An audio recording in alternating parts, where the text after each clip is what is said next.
오늘 말씀 제목은 선뜻 이해가 되지 않는 것 같습니다. 그 이유는 예수님의 사역과 빈곤이라는 단어가 왠지 어색하게 느껴지기 때문입니다. 우리 예수님의 사역과 빈곤이라는 단어는 동일한 관점에서 쓰이기에는 맞지 않는 단어인 것 같습니다. 그렇기에 우리에게 오늘 말씀 제목 예수님의 빈곤한 사역은 좀 의아하게 여겨집니다. 오늘 저는 이 시간에 먼저 오서열 챔버스 목사님이 오늘의 묵상 제목을 예수님의 빈곤한 사역이라고 한 의미를 먼저 살펴볼 것이고, 그 의미를 통해 우리가 어떤 존재인지 그리고 우리가 나아가야 할 길에 대해서 점진적으로 살펴보도록 하겠습니다. 오늘 본문을 먼저 잠시 살펴보겠습니다. 오늘 본문 말씀의 배경 이야기는 다들 아시는 이야기가 생각돼서 간단하게 말씀드리겠습니다. 예수님은 갈릴리로 가시는 길에 사마리아 땅을 지나가게 되십니다. 그리고 수가라 하는 동네에 이르러 야곱의 우물이 있는 곳에 가셔서 예수님은 사마리아 여인을 만나게 되고 사마리아 여인에게 물을 달라고 하십니다.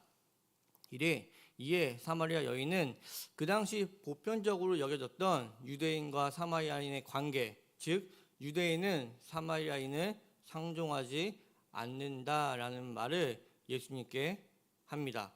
이에 예수님은 여인에게 10절에서 본문 바로 윗절인 10절에서 내가 누구인지 알았더라면 너는 나에게 생수를 구하였을 것이고 내가 너에게 생수를 주었을 것이다 라고 말씀하십니다. 예수님의 말씀에 사마리아 여인은 오늘 본문에서 보았듯이 물기를 그릇도 없고 우물이 깊어서 당신은 생수를 얻을 수 없습니다 라고 대답합니다. 예수님의 말씀과 사마리아 여인의 대화를 가만히 보면 좀 이상합니다. 왜냐하면 예수님과 여인은 서로 동문서답하고 있습니다. 즉 다른 이야기를 하고 있다는 것입니다. 다시 말씀드리면 10절에서 예수님이 말씀하신 생수와 11절에서 사마리아 여인이 말한 생수는 같은 의미가 아닙니다. 10절에서 예수님의 말씀을 다시 보면 내가 하나님의 선물과 후반부에 그가 생수를 내게 주었으리라 라고 말씀하십니다. 즉 10절에서 생수는 하나님의 선물이며 즉 예수 그리스도께서 나오는 것으로 성령, 그리스도, 영생 등등으로 해석됩니다. 그에 반해 예수님의 말씀을 들은 사마리아 여인의 말은 10절에서 예수님께서 말씀하신 하나님의 선물인 성령을 의미하는 것이 아니라 실질적인 물을 의미하고 있습니다. 요한복음 3장 한 장 앞에 보면 예수님과 니고데모라는 자가 나와서 영적 거듭남에 대해 대화를 나눕니다. 예수님은 니고데모에게 영적 거듭남에 대해 이야기를 합니다. 이에 니고데모는 어떻게 사람이 두 번째 모태에 들어가서 다시 나올 수가 있느냐고 말하며 예수님의 말씀을 잘못 이해하는 모습을 보입니다. 우리가 오늘 본문에서 보았던 사마리아 여인 또한 예수님의 영적인 말씀에 대해 전혀 이해하지 못했습니다. 그렇기에 예수님의 말씀에 동문서답으로 대답했을 것입니다. 예수님의 말씀에 대한 무지한 반응은 예수님의 제자들 또한 마찬가지였습니다. 마가복음 10장을 보면 예수님은 자신이 당할 죽음을 예고하시며 제자들에게 말씀하십니다. 예수님의 말씀에 마가복음 10장 35절 이하를 보면 세베대의 아들 야고보와 요한은 하나는 우편에 하나는 좌편에 앉게 해달라고 예수님께 요청하는 모습을 보입니다. 예수님은 예루살렘에서 십자가에 달려 돌아가실 것을 말씀하셨습니다. 그리고 그것을 바라보며 나아가셨습니다. 그러나 제자들은 지상에서의 왕국의 보좌를 생각하고 있었던 것입니다. 저는 오늘 본문에 나온 사마리아 여인과 요한복음 3장의 니고데모, 마가복음 10장의 예수님의 제자 야고보와 요한의 이야기를 간단하게 여러분들께 말씀드렸습니다. 그러면 제가 지금 드린 세 이야기의 공통점은 무엇인가요? 세 이야기 전부 사마리아 여인, 니고데모, 그리고 예수님의 제자들까지도 예수님의 말씀을 제대로 이해하지 못했다라는 것입니다. 이러한 점에서 볼 때 예수님의 사역은 빈곤한 사역이다 라고 말할 수도 있을 것 같습니다. 또한 성경이 여기까지만 이야기하고 마쳤다면 우리는 예수님의 사역은 빈곤하다 라고 결론 지을 수도, 그렇게 성경을 오해할 수도 있을 것이라 생각됩니다. 그러나 성경은 제가 말씀드린 부분만을 이야기하고 마치지 않습니다. 오늘 본문 말씀의 사마리아 여인은 예수님과 대화의 마지막 부분에 가서 메시아를 찾습니다. 그리고 예수님은 내가 메시아다 라고 여인에게 알려줍니다. 예수님은 자기 계시를 통해서 자신이 메시아인 것을 사마리아 여인에게 알려줍니다. 예수님과 사마리아 여인의 대화를 보곤 이후 사마리아 여인의 삶을 알 수 있습니다. 즉 사마리아 여인은 예수님을 따르는 제자가 되었을 것입니다. 요한복음 3장의 니고데모는 어땠을까요? 그는 요한복음 3장에 등장해서 예수님과의 대화를 통해 거듭남에 대한 교훈을 들은 이후 요한복음 7장과 19장에 다시 등장합니다.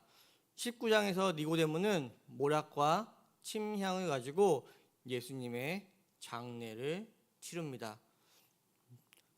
그는 바리새인이었습니다. 그럼에도 예수님을 찾아가 대화를 나누었고 대화 나눌 당시에는 예수님의 말씀을 이해하지 못했을지라도 후에 예수님의 제자가 됩니다. 또한 우리 예수님의 제자들이 예수님이 승천하신 이후 어떤 삶을 살았는지는 신약 성경 전체를 통해서 그 증언대로 다들 아실 것이라 생각됩니다.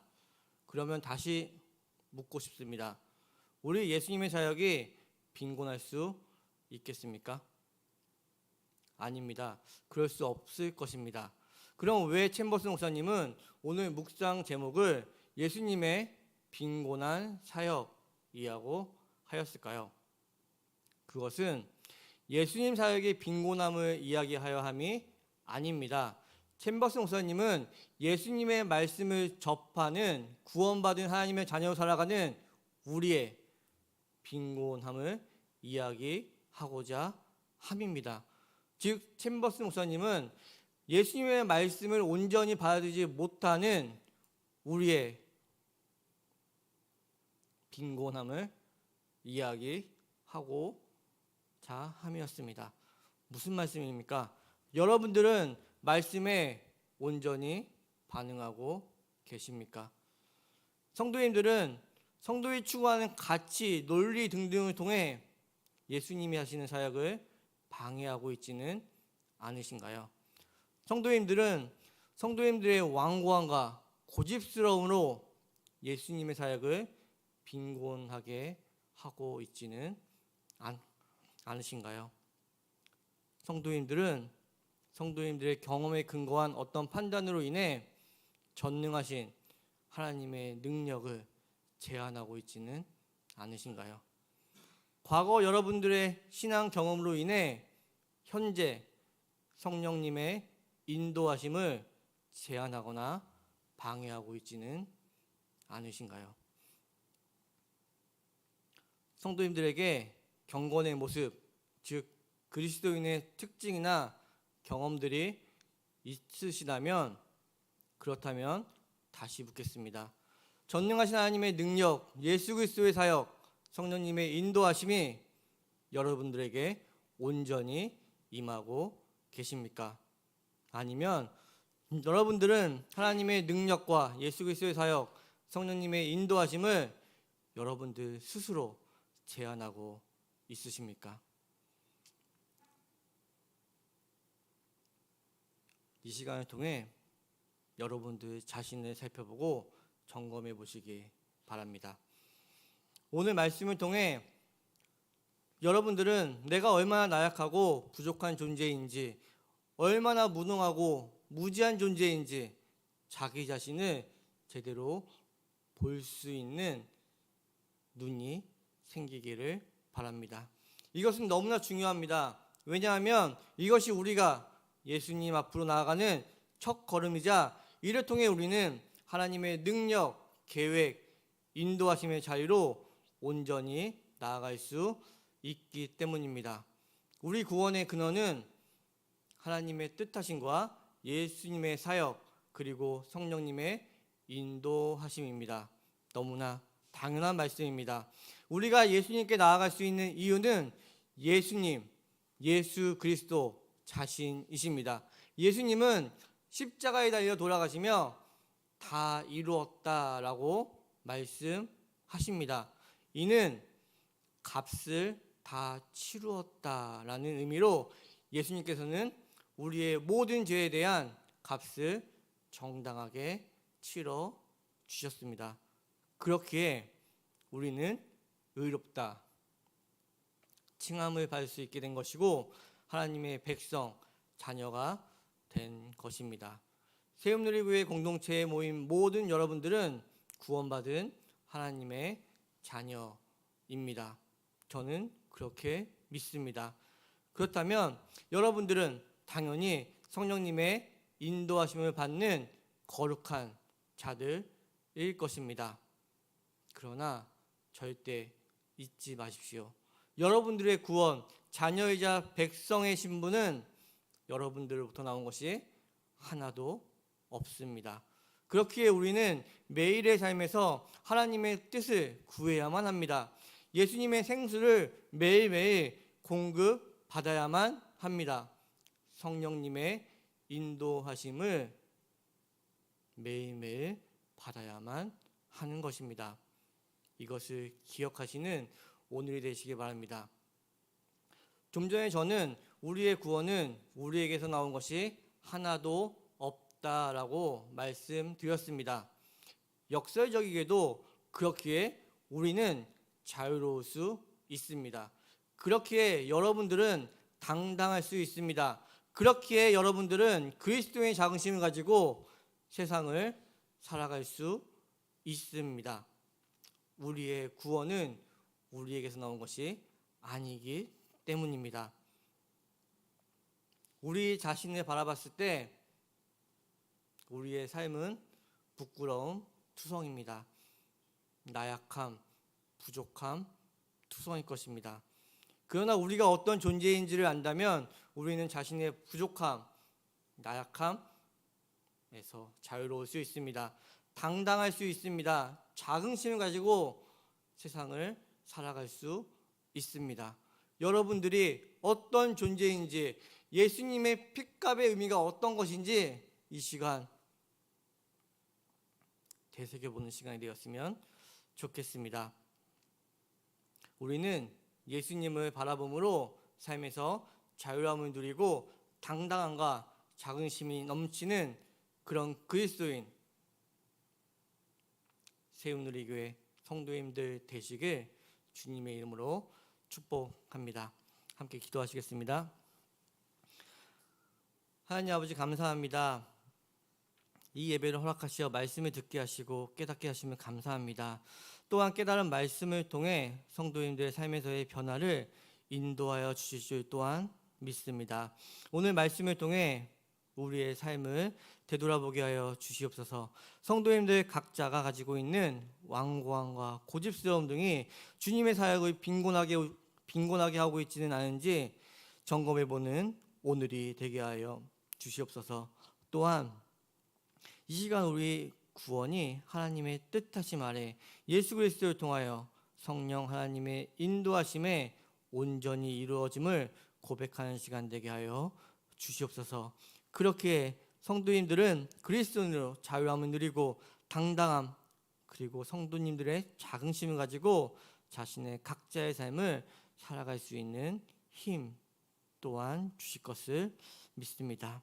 이 모든 말씀 예수님의 이름으로 기도드립니다. 아멘.